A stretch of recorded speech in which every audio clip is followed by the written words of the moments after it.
বিসমিল্লাহির রহমানির রহিম। সূরা আল হজ 10 রুকু 78 আয়াত।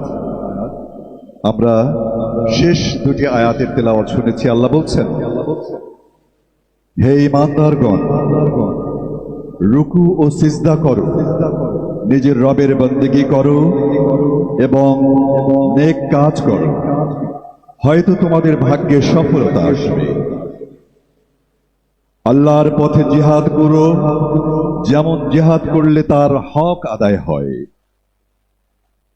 তিনি নিজের কাজের জন্য তোমাদেরকে বাছাই করে নিয়েছেন এবং দ্বীনের ব্যাপারে তোমাদের উপর কোনো সংকীর্ণতা আরোপ করেননি।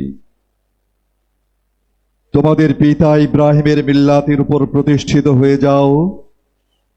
আল্লাহ আগেও তোমাদের নাম রেখেছিলেন মুসলিম, এবং এ কোরআনের মধ্যেও তোমাদের নাম এটি, যাতে রাসূল তোমাদের উপর সাক্ষী হন এবং তোমরা সাক্ষী হও লোকদের উপর। কাজেই সালাত কায়েম করো, যাকাত দাও, আল্লাহর সাথে সম্পৃক্ত হয়ে যাও।